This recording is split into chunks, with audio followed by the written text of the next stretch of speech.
Good afternoon, ladies and gentlemen. Welcome to the Rosero Network. I am Dan. I am joined by Dean. Hello, everybody. Hello, mate. We had to go out and buy code for this because EA didn't supply us. So we had to wait till launch, which was Friday. So we wanted to have a look at the PlayStation 4 and the Xbox version. I feel like there is a reason, Dean, that they didn't send us code. And I feel like we're about to see why in the next 7 minutes.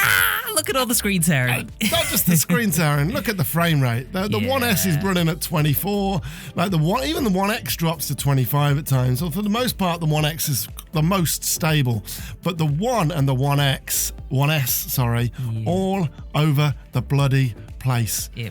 And like consistently on the One, when the combat is going and it's going mental, you're looking at 25. You're looking at 23 on the One there, but a consistent 24 on the One S. The One X does perform slightly better, but yeah, the screen tearing is ridiculous. Those red lines are the screen tearing. That is crazy. But wait until you see the PS4 family. Yeah.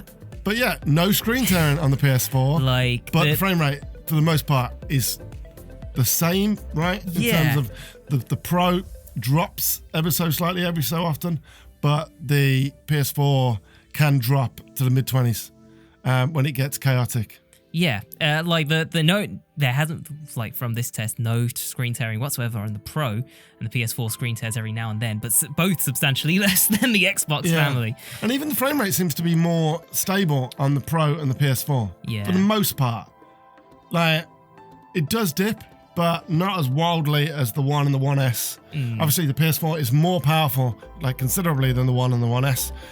So that would be the reason for that. But yeah. But on to the visuals.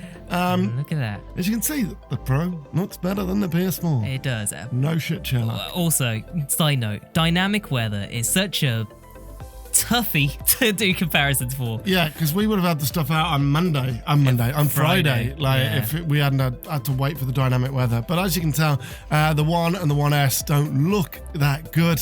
One X actually looks fucking incredible. Yeah.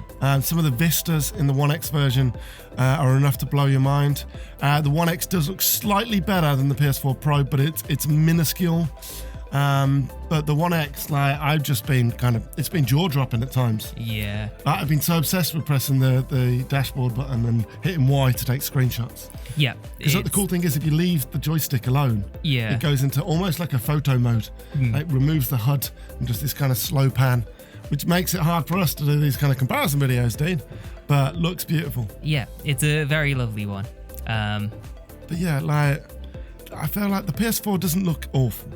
I think the Xbox One and the One S do not look great at all. They're definitely not as pretty. I've been playing it mostly on the One X, and it is a stunning game. Well, look just there to fly on around. the right. Everything's the anti-aliasing on not just the Javelin suits, but you can see that in terms of the draw distance and stuff like that, it's exactly the same. But you can actually see in the background more detail on that kind of rock thing. Yeah. Whatever it is. The mountain.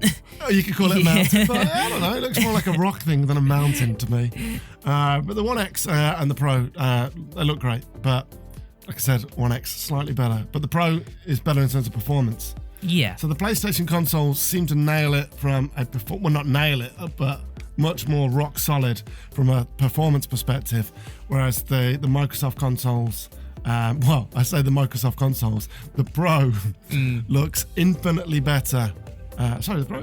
The One X. One X, yeah. Looks infinitely better than the One and the One S. Yeah. Here we got our trademark swipe. Swipe. I'll tell you what as well, we should really talk about this. We didn't capture any of this, but the frame rate in the cutscenes is awful. Yeah. Like the in-engine cutscenes. Yeah. But the pre-rendered cutscenes look ugly compared to the in-game engine. The game is all over the place. You've got the frame rate and the in-game engine cutscenes are just awful. Yeah. It probably drops worse than the gameplay. But the pre-rendered stuff, the visual fidelity on that is just awful. It looks like last gen. So the game is all over the place in terms of not just performance across the different consoles, but the frame rate on every single console's cutscene was awful. Yeah. It was even awful on the One X. Yeah. Like really bad on the One X. Yeah, even when you're just walking around, first emerging from Fort Tarsis. Oh, but Fort Tarsis frame rate is crap as well, right? It's god awful. Like, I just don't understand and that's when you're not even online with other players. It's just you. It's like the frame rate is like great when you're just gliding around and you're kind of exploring and you're checking out the sights. But as soon as you get into combat, as soon as you get to Fort Tarsis, or as soon as you get into a cutscene, it all goes to shit. And that's on all 5 versions as well. But yeah, like obviously you can see like the PS4, the better looking in terms of clarity. It's a little bit more clear than the One S and the One. And obviously, yeah, the Pro is going to Outlook. That's a Microsoft program, but it's going to look better than the PS4. Yeah. But yeah, just across the board, it's a confusing game. Yeah, confusing. I think is an apt word to describe. Look at the One X. Oh my god. Yeah, like and the One S and the One. Like, yeah, you'd be disappointed, wouldn't you, if you're playing it on the One and the One S? Yeah. And when you look at the clarity, especially on the building at the Eagle, well, you can see it now. The clarity on that building. Obviously, they look slightly different here because it's really hard to get the dynamic weather, as we said. But in terms of detail, for the most part, they're very similar. But I'd say the One X has a slight edge. But the PS4 actually looks infinitely better than the One S and the One. And like we say, as always, if you're watching this on a 1080 monitor, you're not going to see the difference. But if you've got a 4K monitor and you're watching it in 4K, you'll see the difference. It's night and day. Also, if you're watching on your phone, what are you doing? You're definitely not going to... Because I've seen the stats. 50% or more than 50% of you watch this on your phone. I'm okay with that. Like, 'cause we are talking people through about what the difference is. But don't say, I can't see the difference if you're watching it on a phone. Yeah. Like, watch it on a 1080 minimum, preferably 4K. Yeah. But don't put in the comments that, this doesn't look any different. But yeah, that's Anthem, the most visually confusing game of 2019 so far, in that it looks beautiful on the high-end consoles, but runs like arse across the board. Yeah. To me, it looks like a game that's been rushed, that hasn't been optimized, and this is what we're seeing. Yeah. But still, it's fun, and we'll have a review up tomorrow. Thanks for watching, folks. Don't forget to like, comment, and subscribe, and we'll see you next time. Cheers, folks. Bye.